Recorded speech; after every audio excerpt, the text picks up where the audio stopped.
Live now. Cool. Lane, what's up? Hey, So we're Hyder. Good morning.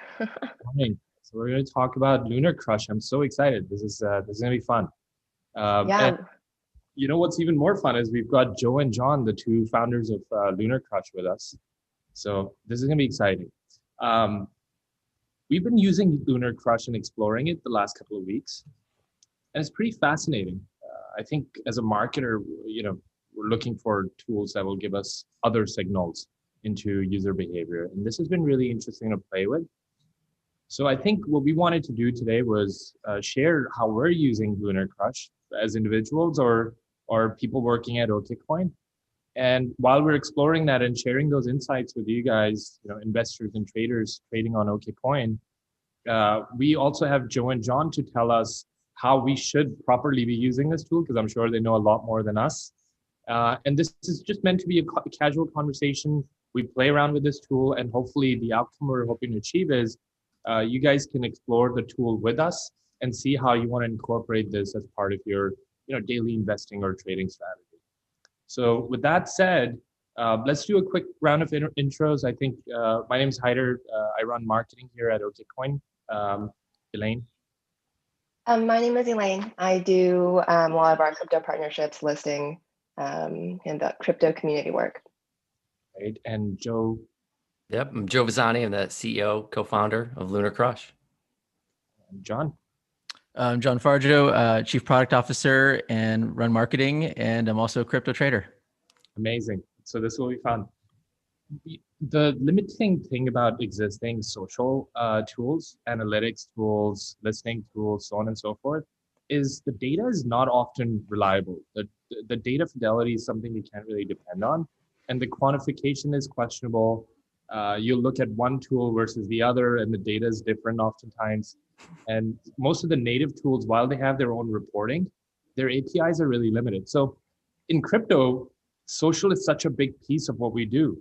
Whether, like I said, if you're trading or investing, it's really important to look at what's trending, what are the conversations around any particular asset or a trading strategy. But as an exchange, we also want to know where the conversations are. This helps us figure out what assets we should consider for our pipeline. What are people saying about any particular asset, the market movement, so on and so forth. So when I started playing with LunarCRUSH, what I, number one, really enjoy is right when I get into the dashboard, the summary I typically get in one view. So it has a recap for markets, and then it has these social signals that are really cool and unique. I can see the trending posts here. I can see the price points at the very bottom, which is great. It has a recap of the top coins, the top altcoins. And then my favorite here is the most influential people. And you can click into them and see, why are they influential? What are the conversations they're driving any particular day? I'm not sure if Pom's going to be happy that he's number 7 here. I think we got to let him know that. But so that's the dashboard piece I really like. And I also really like the exchanges ranking. This is a cleaner view. I won't name names here, but I actually like the way you guys present this data. It's much cleaner. Elaine, what do you think? How are you using it? Yeah, I mean, we use this a lot in our listing work, right? So I think the one thing that makes it difficult when you look at all these different assets is trying to understand like the strength of the community and like kind of what people think about it. So very much kind of that social sentiment. And I think you guys are really the only product that has that info. So like Hyder, I have like my coins dashboard. I'm like tracking all of our assets that we currently list and are looking to list. I'm really kind of going over the two metrics that I think are unique to you guys, which is like the Galaxy score and the altcoin rank, right? So I think those two have been like really, really great for me. I'd actually love to hear, John and Joe, kind of how you guys came up with the Galaxy score, how you guys think about both the Galaxy score and the altcoin rank, and kind of like the insight behind that. Yeah, I can take Galaxy score, then John can take alt rank. But yeah, thanks again for having us, you guys. We've been watching everything that you guys have been doing, innovators, getting coins listed, some of the favorite projects that we've been covering over the last couple of weeks. It's like as soon as we have them on a live stream, it's like boom, okay, coins listing them. So great work on that, and thanks for having us. Yeah, you guys talk about, the way we always thought about the market is without a community, there is no crypto. And community is what drives this market forward and drives every market forward, really. But is just such a, an outsider with crypto. It just makes so much sense. And so for Galaxy Score, it was one of the first scores we came up with. And what we're doing there is it's a score from 0 to 100. And we are bringing in social data, we're bringing in market volume, we're bringing in prices, and we're looking and doing some technical analysis on some of the coins, but really it's driven by a lot of social. And then we correlate all of these movements together, and we really are looking at a coin's performance against itself over time. And so it's Bitcoin versus Bitcoin at all times, and that's what the Galaxy Score is rated on. And really what we wanted to do is pull as much social in as we could to help give people a little bit better of an understanding of where does the community lie? Is it growing? Is it shrinking? Over time, you can't really look at some of this data. And so as we started to pull this data in, that's how we wanted to show it was social and against itself. And then, alt rank was a completely different metric, if you want to talk about it, Jon. So, there's kind of these really two main core strategies with crypto investing. One, I'm either trying to earn more dollars in my life. I'm trying to become wealthy through dollars, or I'm trying to earn more Bitcoin.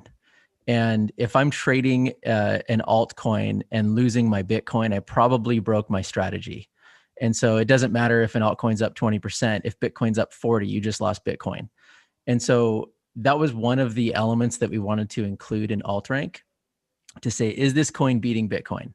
The other thing is, how is the social metrics, looking at the depth too? Like, what does the social volume look like? What's the social engagement look like? And let's take all of that data, let's bring it together into an alt rank score, and let's compare one coin against another. So it's somewhat like a leaderboard where number one is the best, is first place.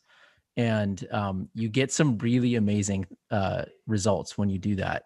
Like if you go to the coins page and you filter the table by alt rank, you start to see kind of what's popping right now. So if you just click, right now it's by Galaxy Score, just hit alt rank on the just down there, just to the right of Galaxy Score, the third column, where it says alerts Galaxy Score alt rank, right there, right there. He's zeroing in on it. He'll get it. So hit all coins and then hit alt rank in the third column. Basically, you're sorting. Right there. You're sorting by alt rank. Yep, right there. You go. And you start to see what's hot right now. Where obviously, like Orion Protocol right now, huge moves. There's a narrative that Ethereum is very, very expensive right now, and the coins are working to solve that issue are doing well. We see things like Dogecoin. We could talk about that one all day because it's been super interesting from a social perspective lately. Phantom, WooTrade, Stacks, wow, all-time high. I know you guys are working with them. So, we see like continuously when you bring these metrics together and you stack the coins against each other. And then when you start to see these coins, they keep randomly coming up day after day. May not be every hour, but when you start to see coins that weren't in the top alt ranks that all of a sudden are, and some like it's week after week, something's going on. And that something isn't just that the price is doing well. We start to be able to see, well, there's a lot of activity happening across the board. So really helps you uncover some gems. Yeah, this is great. What do you guys think about STX? Awesome. Yeah. I mean, yeah. If the vision that they have of smart contracts on Bitcoin, I mean, what more can you say? I think it's a great vision. And I think, it's more not, couldn't be more relevant than today with like fees. And, now we're getting emails from even centralized exchanges saying that, you got to cover your own ETH gas fees too. So, will be really interesting. I think it could be a super strong project. We're fans. That's great. That's great. And I hate to be commercial here, but you do know that Okcoin removes most of the gas fees if you're earning on Okcoin, anything DeFi related. So I gotta remind everyone, you guys. It's a big issue right now. So good job.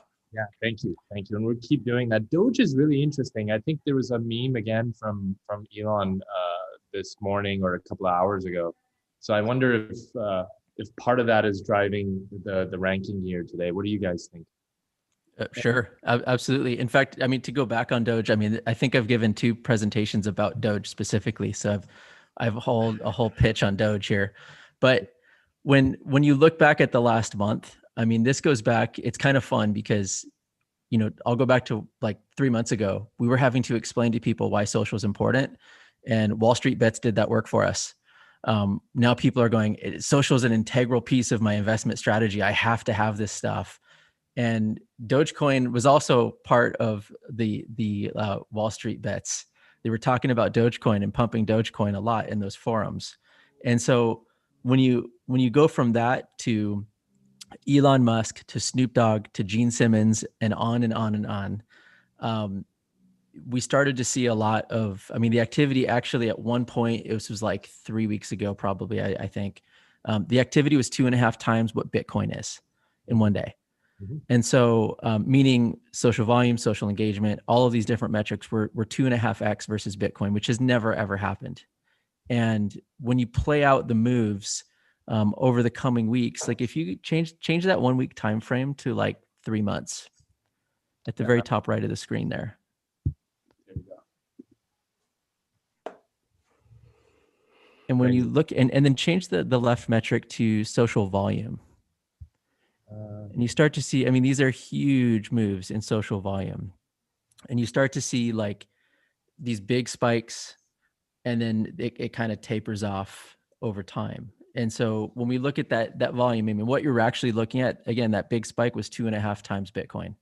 And so you get these big moves, and you're starting to see that social is actually driving that activity more than anything. And on those days, we do a correlation.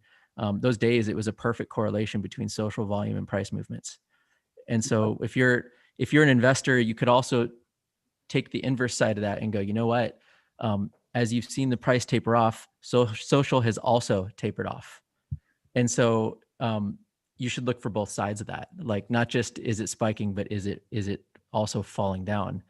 So as everyone's pumping, saying it's going to $1, it was actually falling because less and less people were talking about it too. So pretty fascinating stuff. That is super fascinating. So, and when you say that, you know, I think of it more as an investor. I'm like, cool, I can actually use that to figure out how I'm going to position myself. Question for you. I think we could talk about quantification in a more technical sort of way, but for our audience, if I'm an investor or trader, I'm looking at these signals. How do I know that these signals are reliable?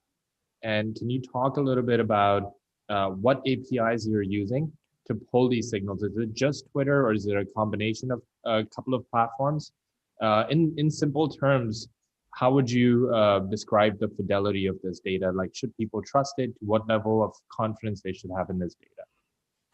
Sure. Yeah, I can grab that. Yeah, we pull in obviously a ton of data from Twitter. Twitter is, you know, one of the main places where the crypto universe comes together. We pull in information from Reddit, YouTube, Medium. We look at all of the news that's out there. We probably have the largest, database of news available for crypto out there. And so the main piece to all of this is actually just the organization of the data.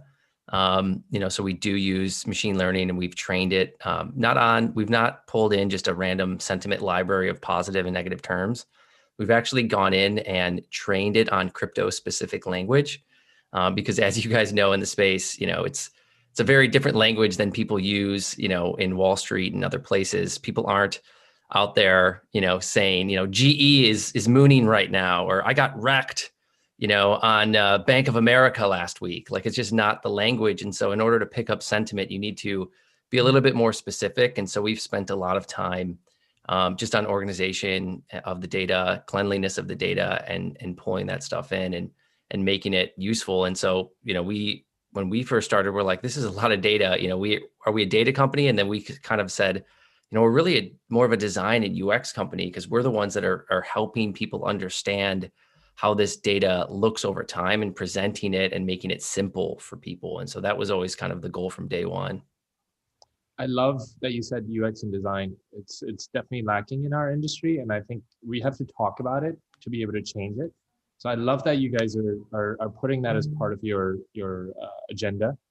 And I also love some of these features. For example, as a marketer, you know, our social team would be would be so much more powerful with this data. So I'm looking at the word cloud. This really helps us figure out whether it's from an SEO standpoint or just the way we're driving relevance on our social editorial. We can use the signal to figure out, are we using the right language to talk about stuff? And then I love the influencer section where I can just like sort this out by most influential versus most active. It really helps you understand where the conversations are happening and how you go in and seed your brand into those conversations to make yourself relevant and participate. So I love this stuff. I think we're going to be using it quite actively. Any favorite signals that you guys would point us in the community to? Bringing it back to if I'm an investor or trader, what are the top 2 or 3 features that you like to tell people about? Well, one thing I just want to go back on the influencers topic. So one thing that we've noticed, this was going back, and we've been in this space since 2013, and we've gone to lots and lots of conferences, and we see lots of people that, go by the title of influencer. And digging deeper, we're like, they're not actually influential in any specific coin. They're just kind of this generalized influencer. I'm confused, right? And then you're seeing these same people on Twitter all the time. Like, what are they actually like behind? Like, what is driving them? And so what we wanted to do was we said, there's we have over 2,200 coins on our site right now. We're going to keep adding more. We wanted to make sure that we're tracking who's relevant per coin at any given time. And we wanted to objectively do that. And so we really looked at 3 metrics. We said, because we're capturing every single post that's coming in and we know who they're from. And so we said, how much engagement is an individual getting? And that's the biggest piece. So like, people are posting, and is anyone commenting back, retweeting back, all of that stuff? What about, what does their following look like relative to others that are also talking about that coin? And then how much activity are they doing? Are they posting once and then going away? Or are they constantly like grinding, like promoting something for a year, constantly going? Or are they kind of just like, is their influence just like spread out across 500 coins and they're just randomly spamming all over the place? So we wanted to kind of put all that together and be more objective about how we're calculating influence. Because what we also want to do is like, we want to help people with, I guess it's dual side. We want to help people, like, who should you follow? If you're a fan of Dogecoin here on the screen, who are the people that are actually creating value in that ecosystem around that coin? And the other piece is, if you're a company, who are some individuals you should be looking at? Companies hire influencers all the time to participate with them. Who are some people that you might want to be paying attention to? And so and that applies to every single coin. And that also applies generically speaking. So you could just, you're on the influencer section, and we can tell you who's most influential right now at any point in time, or any specific time frame. So like over the last 3 months, who's most influential in the market? And it starts to kind of weed out a lot of the noise, which is really like one of the things we set out to do, was to clarify, like what exactly should I be following? What exactly should I be listening to? Because, social is a very scary, complicated place. And that's just like looking at it right now.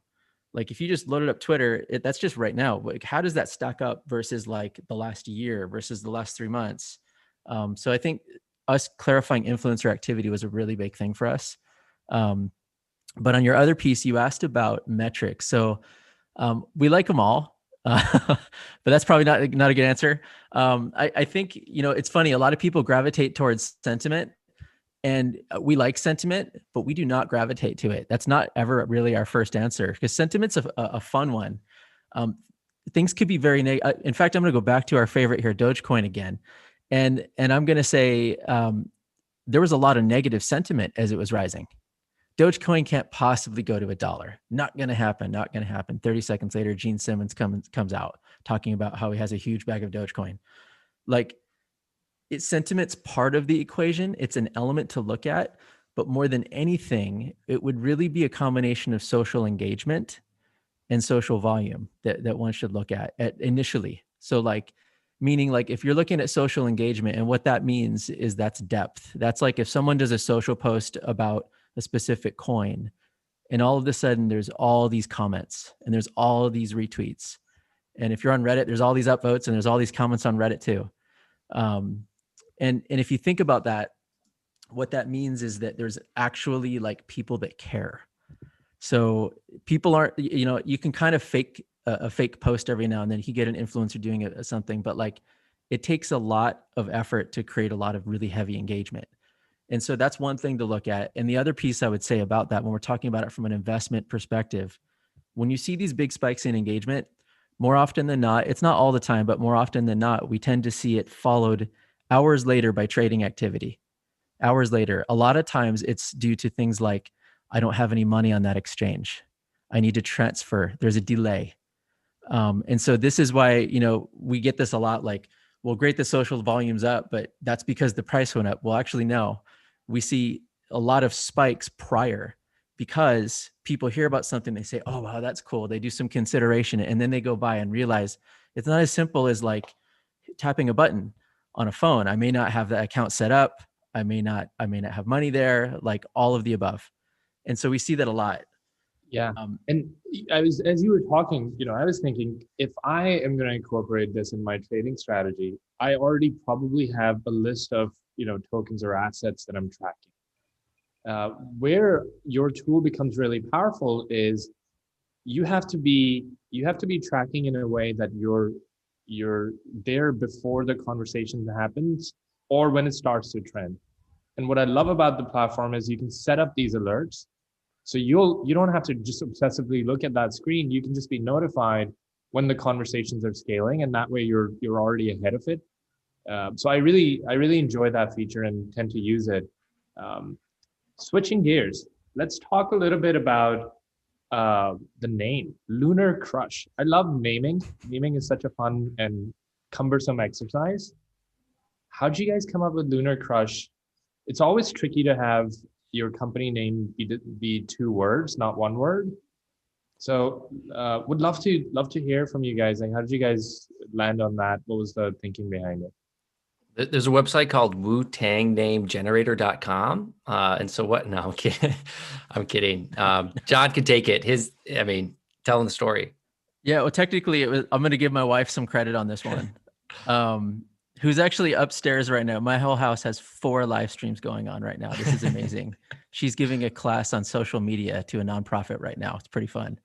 No, we were just talking and we were like, looking at terms in the market, and this is crypto specific. We were like, moon is used a lot, and we were trying to find variants on the word moon, and that was lunar. And then it was about using our signals to beat the market, and crush it, crush the moon, put it together. LunarCRUSH was born. And then we get into all the fun stuff like, hey, the domain was available. I think Joe, you bought the Twitter handle from someone for like $10 or something. I can't remember. Yeah. It came with like 10 followers. It was great. Yeah. It's better than 0. Yeah. Yeah. But it's worked well for us. You can say it, you can spell it, and it's a lot of fun. That's a great story. Well, look, I'll tell you, it's definitely something that's in my head, and it doesn't go away. Like, it's been like LunarCRUSH. So it's working. It's really working for you guys. Lane, what do you think? What's your world look like from a listing point of view? I know you talked a little bit about that. How does this excite you in terms of signals? Yeah, well, before I get there, I have to say, a lot of our teammates are watching the live stream right now, and we have a question regarding naming from our own COO. And I feel like he asked me this as a joke, but I'm obviously not one to back down from a challenge. Why is CRUSH capitalized? Why did we do that? I think it was just more a about font emphasis. Selection. Yeah. It was like emphasis, like crush, like you're going to go do it, like emphasis. Like a big word, like a big bubble emoji with the spikes on the side, like go, like I don't know. I think we did a design exercise and we typed it out with a bunch of different fonts that we were looking at, and it just felt the best, sometimes just a gut feeling. Yeah, I feel like like Hyder said, I feel like the crypto industry is always kind of like devoid of like good branding, like good UX, good design. And I think it works well, right? With like, you guys are a platform and a product about like social, metrics and engagement and community, right? So it makes sense that you guys have this really fresh philosophy on like how you guys brand yourselves, how you guys present yourselves to the world, because that's really what you guys are promoting, right? And both of us came from the advertising and marketing space, and worked in software as well. And like we I mean, at one point we were, not to throw their name out, but we were working with like the largest advertiser on the Super Bowl. And so like we dealt with all these like cross-channel campaigns and things like that, and huge social teams, like 20 people managing one account kind of stuff. And it was like we saw like what goes into like a big brand. And I think probably the biggest takeaway is that like, if you say you're UX driven, you're never done, and you have to be like vulnerable to feedback and say, when someone says, dude, this sucks, you got to go fix it. We might argue about it and say, what do you mean? It's perfect. But if someone can't use it, it doesn't matter. And so I think, we have a lot of internal arguments about that, about UX, about our brand, but this is what we do. Yeah. And you guys are doing a great job. And, it's always great to hear ex-marketers, people coming from that industry, now founders driving product. I'm a big fan of that. I think you guys know the customer sentiment better than anyone else. You guys have done this. So I think you guys are absolutely the right people to be building this, and the results are in the pudding. I think you guys have done great work. I also think we should do like monthly Twitch session where you guys are on the Twitch and we're talking to traders on how we're using this live. I think that'd be great. We should think about doing that in the future. Yeah, I would love that. I mean, I've been posting some stuff to my own Twitter, like with your question before about, how do I use LunarCRUSH, right? And it's getting, because it's so many new metrics out there that people don't necessarily know yet. And so we're working on, we think a lot of times it's, if someone can't figure your product out by landing on the site, then you need a better onboarding, you need better UX, because they should be able to figure it out. But there is some nuance to explaining things a little bit more in detail when it's something so brand new. We're not just another site that's out there, another SaaS product. And so, but I think it's like, for me, it's like alt rank and looking at like these communities over time. I mean, I post a lot of stuff about, if a project, like I posted about the graph, it was under 250 alt rank, it sustained that for a certain amount of time, and then boom, it starts to dip, right? And that's where your alerts get set up. So it's alerts at like, once it crosses 80, once it crosses 40, and then once it crosses 20, it sustains. That's where it's like, okay, that potentially could be your entry. And everyone's, strategy is different depending on where you are in your life, your age, like everything is different. So, we like to say we kind of like soft launched our alerts, which we haven't even sent an email out on yet. And now there's thousands of alerts set, and no two are the same, right? Everyone's strategy is different. And so it's important to kind of follow your lockstep of what you like. Yeah, that's absolutely true. I do have to drop off, but Elaine's going to continue the live stream. I loved it talking to you guys, and I hope we get to do this more. We do this more regularly. And I think I'll leave you guys with, I'd love to see how you guys are going to market this thing to marketers and then also to traders and investors. I think you guys have two really compelling segments. So thanks for your time. I'll leave you guys to it, and good chatting with you guys. Thanks, Hader. Appreciate it. Bye. But yeah, to go back to Hyder's original question on like signaling and how I use this in terms of like listing, I think it's been really great because you guys provide such hierarchy and granularity of data that you provide, right? So, on my dashboard, I can look at kind of all of the social sentiments in one place. But I also really love kind of like the comparison tool that you guys have, right? So sometimes, as all things, resources are finite, right? So we're constantly prioritizing which assets that we're looking at and which ones that we're going to do next. And it's honestly like constantly in flux, right? And so I think your comparison tool gives me a really good granular look at how I'm prioritizing like our own strategy and like how we move forward. So yeah, I would say like overall, kind of like the social signaling has been something that's been really powerful for us in terms of prioritization. I want to do an announcement of an announcement right now on Compare, because we're currently refining a new version of Compare that has a whole lot more functionality. So that'll be dropping soon. But on that note, I would say, when you look at, I'm going to go back to when Polkadot came out.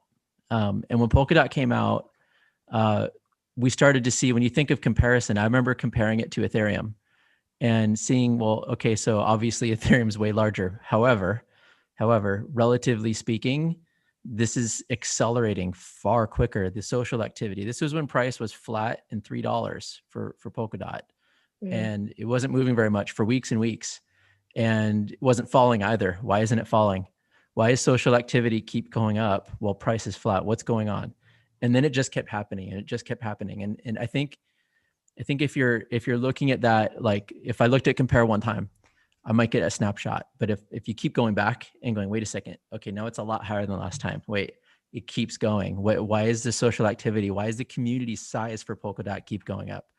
And now that we have Polkadot in 30 something, I don't even know where the price is. You see the community now accelerating even more. And, as we talk, back again to this huge like narrative around Ethereum fees, like projects like Polkadot are right in the middle of it. And so I think when you think of comparisons, I think that's when it's like over time, when you start to see trends and patterns emerge. And those trends and patterns look different depending on what you're looking at. But I think that would be something, it's like if I were listing coins and I didn't list Polkadot and I saw that going on, to me, that's just like a pure like signal of we got to list this now. And we can't wait. And it's like urgent, priority one, like kind of thing. Yeah, absolutely. I mean, I think one of the things so I came from a very traditional consulting background.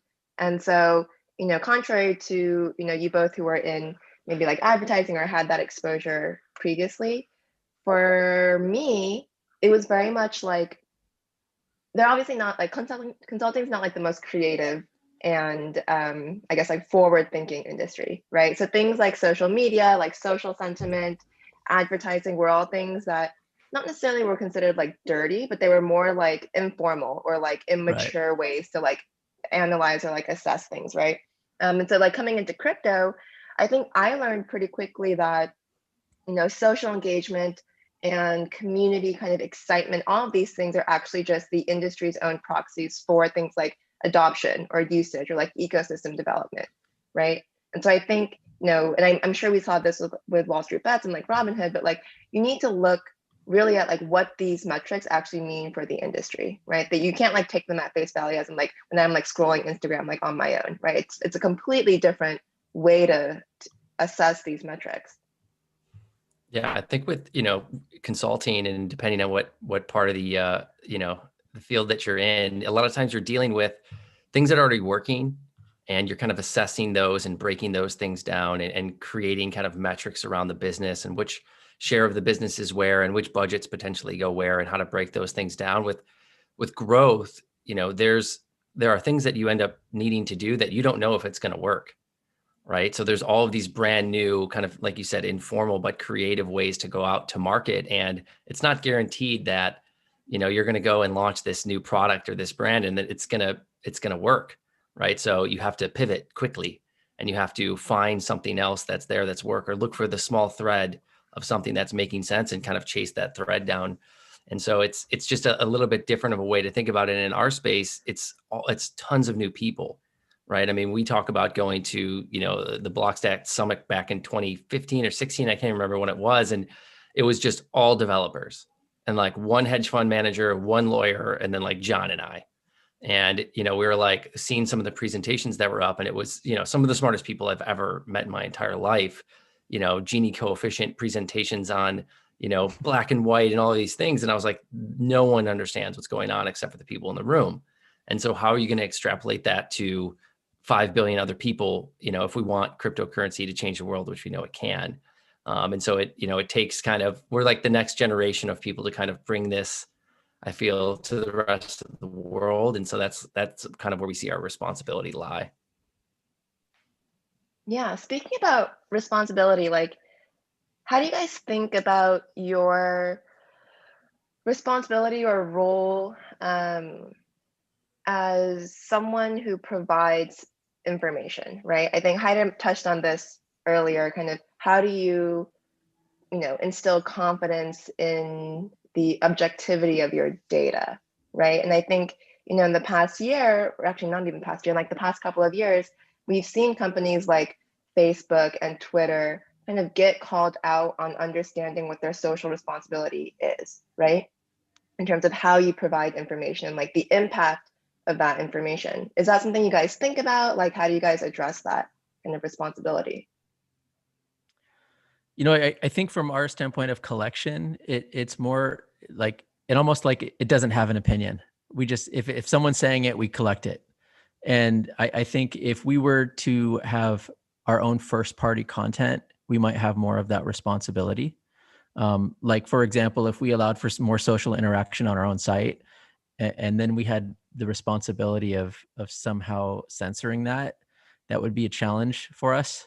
But as it exists, what we're really focused on is really like understanding all of this third party content going out there right now. I mean, more of an analytics platform than a social network, at least in our current state. But I think when you talk about, just to make a point about responsibility, if we look at, I think one of the things that, you were talking about is maybe like a consulting firm looking at different signals, thinking social is like the secondary thing. And in crypto, it's really a big primary thing. It's becoming like, if there's no community, it's not going on. If you look at news, this is another fun topic. The top news sites in our industry, over the last year, they've promoted roughly 100 coins or so. And out of the top 5 coins, that accounts for like 80% of their news. And so if you do the math, that there's currently about 4,500 or so traded assets, I should say, with actual volume. With over 12,000 in the market, there's just a lot with no volume on a daily basis. That means they're accounting for like, they're ignoring 98+% of the market. So not just that, what is news? News is not we get it all the time. It's not a jazzy headline with a tweet that we did yesterday and a regurgitation of the same information that we see 12 hours after we tweeted it. That's not news. And we see a lot of that. And so we're looking at kind of like responsibility. Our responsibility is to like cover the market, all of it, not just Bitcoin, not just Ethereum, not just Litecoin or Chainlink or XRP or whatever. It's the whole market, because I know like for example, we talked about Stacks earlier. Stacks had very low social volume coming out, but an amazing project, right? And now we're seeing it gain some traction, gain some more traction. Look, it keeps happening. Today is an all-time high of traction, not just price, but like the social activity. And so I think if we said, no, we only focus on the top coins, we would have missed that. And I think like we've seen news missing that. And so, and we've also seen, just another example, we've seen some other sites that try to track social activity. We've definitely dissected their activity, and they're not collecting like a third of what we're collecting. And we know what we're collecting is accurate. We've gone over it 1,000 times. And so, and no, to just collect social activity on the top 50 or 100 coins is also an incorrect thing to do, because what that means is you can't track the social volume of the entire market. You're only tracking the top few coins. So that doesn't work either. So just yeah, to add there's a lot of points. One thing about responsibility too, and it's the same reason that on our live stream, we don't take payment for our live stream, and we try to bring cool projects that are up. And I mean, we've grown a lot in the last year, and we could easily slap Google ads onto our page and make some money on that. But we're trying to think very creatively and very delicately about advertising and lead gen for our customers eventually, and the way that we want to do that, because we want it to be extremely fair. We want to, showcase projects that are working hard and people that are taking risks. It's the same reason we just started LunarCRUSH Africa, right? And we want to, bring some more attention to developing areas and underdeveloped, innovation and opportunity zones that are out there. And so that's part of our mission as a company. And so we want to continue that and find the best way to make it, as fair as we think is possible. Yeah, I feel like that's an interesting point that I don't really think I thought about until you brought it up, Jon, is, I feel like you see that segmentation of information and kind of the impacts of like an echo chamber, or what, what's like discussed on mainstream channels, right? Like you see that in politics, you see that in basically all news. And I guess maybe because I've always just, like crypto is still young and it's still niche, I guess I didn't really think about how those forces might play in our own industry. But it's like, that stat you said about, like, the coins that these news sources talk about is not something that I really recognized. So I think that is something that's important for us and like kind of all traders to understand, which is, our own industry isn't, we're still subject to these type of, I don't even know how to describe it, right? But like the fact that, you can be influenced very easily by, what people are talking about. Yeah, I mean, like, I'm not going to get political, I promise. But like, if you went back to when the election was happening, and at any moment in time, and we were doing this just for fun, we would actually in real time, even sometimes on multiple screens, have CNN on one channel, Fox News on another, and MSNBC on another, and sometimes other things, and talking about the exact same topic in a completely different way. And it's all publicity, but the reality is none of these guys are voting. The people are voting. If you were to measure all that social activity, you'd see a lot more correlations with how people who they chose to vote for. Sure, and so again, another scenario of like what's happening half the time? You're turning on the news channel and there's a tweet up on screen, a tweet that happened 45 minutes ago or 2 hours ago or 6 hours ago. That's not the news. That's social media. They're just having an opinion on it.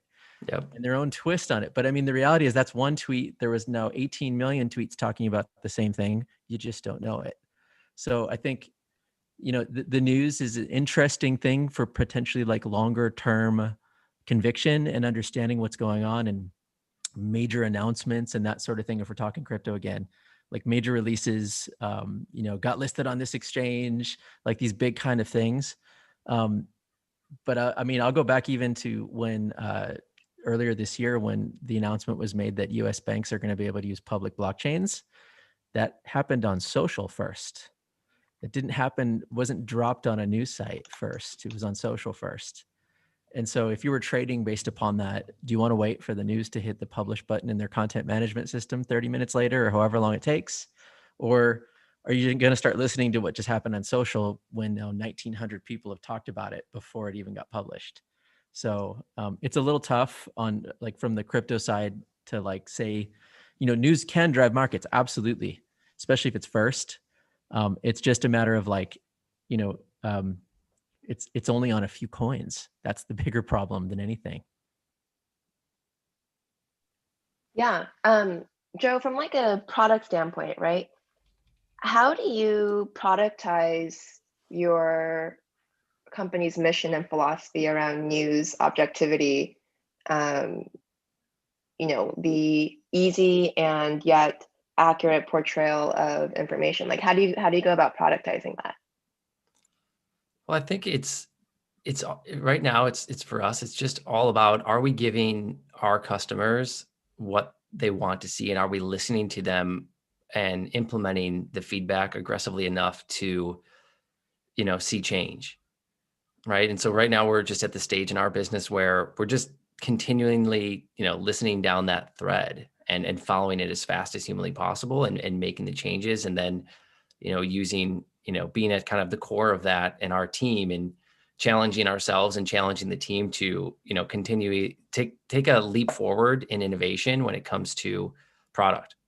Right. And it's not always just about, hey, what's the next thing in front of your face that potentially maybe a competitor has launched, or, it's how do you take kind of a quantum leap forward in product. And so I think, we're always challenging each other, and, Jon's got could have a 5-year roadmap. And like I said, another stream yesterday, I'm just throwing grenades over the wall, just blowing it up. And, but it's good. We have constructive conversations about that. Because we want to stay out ahead of it and dream up the next thing that our customers never knew that they needed. And so that's what I think we're always striving to do. Yeah, I think, when you guys talked at the very beginning about how you've almost trained your platform, definitely like clean the data so that it's very crypto specific. I think one thing that is also very specific to crypto, at least on like the social side, are like bots, right? They're just like bots everywhere. Is that something that you guys had to overcome like early on as you were cleaning the data? And like, if so, what was that like? Because I think most people who don't run platforms like this are constantly just, whenever we find a bot, we're like, oh shit, right? Like, how do we get over this? Yeah, I mean, bots, I mean, for us, machine learning and training, spam is the easiest thing. So if you're running bots out there, you're very simple to identify. It's like the easiest thing on the planet. It's something that we got to 99% accuracy with a very little effort. But I don't know, John, if you've got anything else on it. I mean, it's like, it's an approach that it's never done. I mean, like if you think about like it's a percentage accuracy, just like sentiment, like to do perfect sentiment detection is just impossible. It doesn't happen that way. There's sarcasm, there's all sorts of languages, there's all sorts of different nuances. But you can get better and better over time. And I think that's how we look at it is like, yeah, at first, oh yeah, a lot of bots. Then we implemented like a natural language processing library that looked at terms, that looked at patterns, that looked at all sorts of different things. And then as every tweet, every Reddit post, every YouTube, every Medium post comes in, every piece of news, it's going through it and it's trying to identify, is this looking spammy? Is this account typically spammy? What are the patterns that I should be looking for? And there's new patterns and we train more and we train more and our team does that. So we built a whole tool to actually train that's sort of like a sanity check before it hits our website. But if we didn't do any of that stuff, yeah, there'd be a lot of spam for sure. But even Twitter's gotten better at some of it over time too. So, which is very helpful. Yeah, cool. And it's great to hear that you guys actually do use like machine learning and natural language processing. That's really cool. Okay, so last question from me. I appreciate all the time you guys have spent with us so far. Where do you guys see the crypto industry in 5 years? I know it's a difficult question since every day seems to be different, but based on your vantage point, what do you think the next 5 years will look like? Who wants to go first? I'll go because I was actually talking about this last night, and I don't know, something hit me. I was on a bike ride, and I went, wait, like so like we've seen, like, obviously the whole world is now driven by the internet, and we're seeing socially driven mob oriented moves in every walk of life. There's like groups that are now taking action and they're driven by the internet through their cell phone, right? The thing that's been missing, and then we kind of have like government over here somewhere, and things like voting and governance and all this stuff has been flat and manual. And I look at that as like 100 years from now, like people are going to say, wait, they voted on paper. They didn't know what their like elected officials were doing. Like you've got this kind of flat world and you've got this digital world is what I'm getting at.